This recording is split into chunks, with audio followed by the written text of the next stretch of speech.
En los últimos años, prácticamente 10 años, las construcciones verticales han ido en aumento. Esto quiere decir que las familias salvadoreñas tienen un nuevo estilo de vida. Pero aquí la pregunta importante es, ¿cómo se puede vivir en un país donde todos los días tiembla y donde prácticamente las medidas o la prevención son un poco carentes? Hay que tomar en cuenta diferentes datos y analizar, ¿realmente estamos preparados para un posible terremoto? Porque va a haber otro terremoto.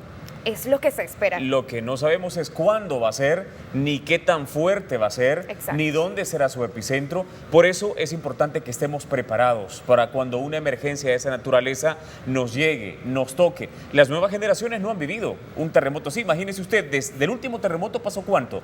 20 años. 20 años. 2001, ¿verdad? Sí. 13 de enero, 13 de febrero de 2001. Estamos en 2021.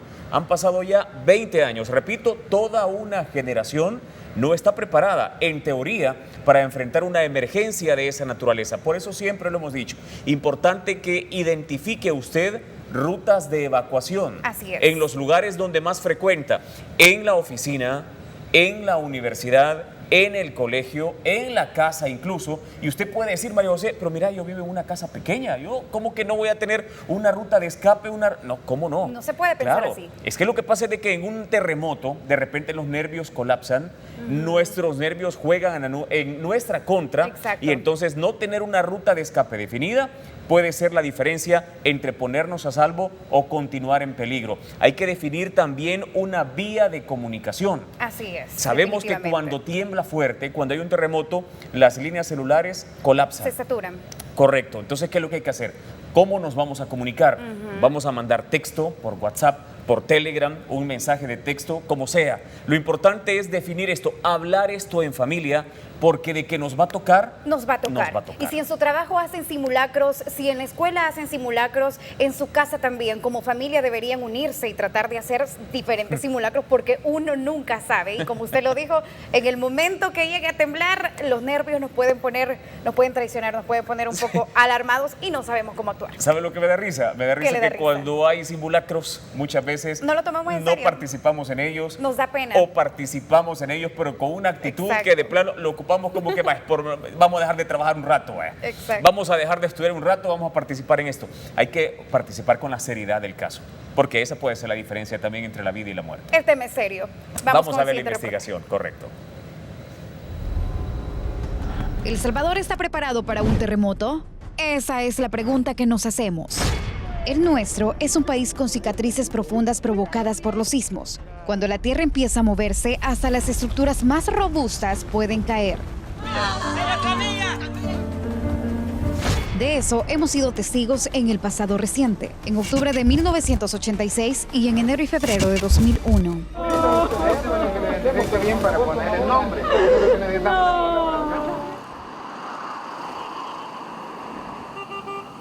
Pese a ello, en los últimos años, parte de la zona metropolitana de San Salvador tiene una nueva imagen por la considerable construcción de edificios habitacionales. Los expertos consideran que han encontrado la forma de mantenerlos en pie, cuando la naturaleza se esfuerce por derribarlos. Dentro de ellos está, digamos, una buena caracterización del sitio, por lo que usted menciona. Cada sitio en específico tiene sus condiciones, por lo tanto, forma parte fundamental de su diseño, hacer una buena caracterización de él, un buen diseño estructural y geotécnico en base a las normativas vigentes o en base a normativas internacionales reconocidas, así como también un buen proceso constructivo, un buen proceso de supervisión, y todo ese conjunto de factores es lo que garantiza el buen desempeño de una edificación. Lo que quiere decir que en los últimos años, el avance tecnológico en la construcción de edificios habitacionales debe incluir obligatoriamente estrategias de gestión de riesgo contra terremotos, las cuales hace 35 años no eran incluidas, siendo esta una de las razones por las que el 10 de octubre de 1986 los edificios fueron los primeros en caer.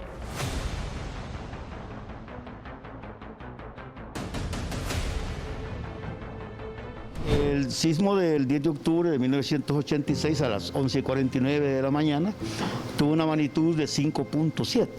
Es una magnitud relativamente pequeña comparada con el nivel de daño que causó, ¿verdad? El 13 de enero, para tener una idea de la diferencia, la magnitud fue de 7.7, es decir, una liberación de energía de alrededor de 1000 veces la liberada por el del 10 de octubre. Según Rodolfo Ayala, sismólogo del Ministerio de Medio Ambiente y Recursos Naturales, en El Salvador tiembla a diario. Sin embargo, no todos los movimientos son percibidos por la población, lo cual hace más importante conocer qué tan seguras son las construcciones verticales. Hay un concepto que es erróneo, y el decir son estructuras antisísmicas. ¿Ya? Antisísmicas es como que se opone al sismo. Lo que sí existe son estructuras sismo resistentes. Pero ponga atención al siguiente dato, porque existe una diferencia entre la fuerza de un terremoto con epicentro en agua a la fuerza de un terremoto con epicentro en tierra. Y de aquí dependerá la magnitud de los estragos que podría ocasionar. La diferencia estriba en que el sismo del 10 de octubre, ¿verdad?, ocurrió a una profundidad menor de 10 kilómetros y lógicamente casi en el centro de San Salvador. Pueden ver las ubicaciones cerca de la zona de San Marcos.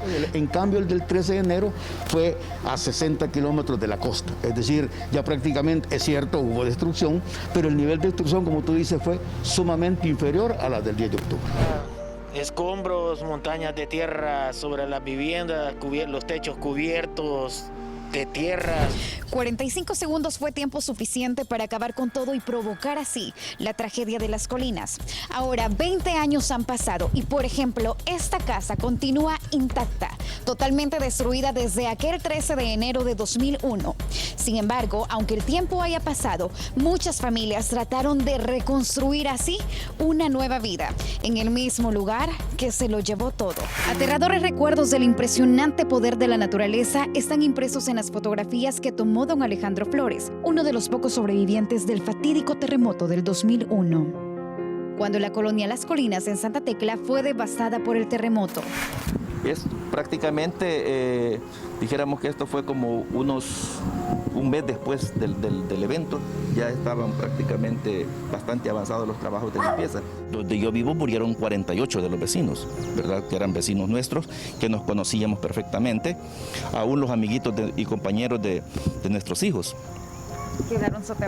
Quedaron soterrados.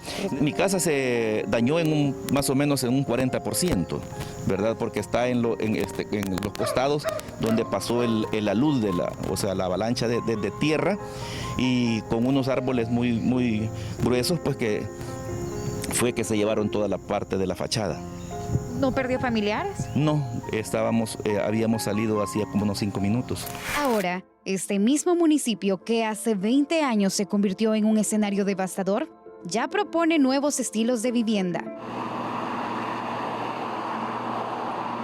Como ya no tenemos suelo para urbanizar y hacer desarrollos horizontales, es necesario, llegar a estos desarrollos verticales. Y para una generación que afortunadamente no guarda en su mente el trauma de ver un edificio caer, posiblemente aspire a vivir en las alturas, como es el caso de Fátima, quien, a pesar de no contar con un protocolo de riesgo contra terremotos, siente total seguridad en este estilo de vivienda. Ya temblado anteriormente hace como un mes y en realidad como que no lo sentí como que medio se movía, pero... ¿Qué hiciste en ese momento? ¿No saliste del apartamento? No, me quedé sentada en el lugar donde estaba. Los expertos aseguran que ya se está trabajando en actualizar las normas de diseño sísmico, las cuales van a regir futuras construcciones de edificios habitacionales en un país donde tarde o temprano podría ser sorprendido por un terremoto. Con imágenes de Santiago Hernández y Daniela Acevedo, María José Ulloa, Noticias 4 Visión.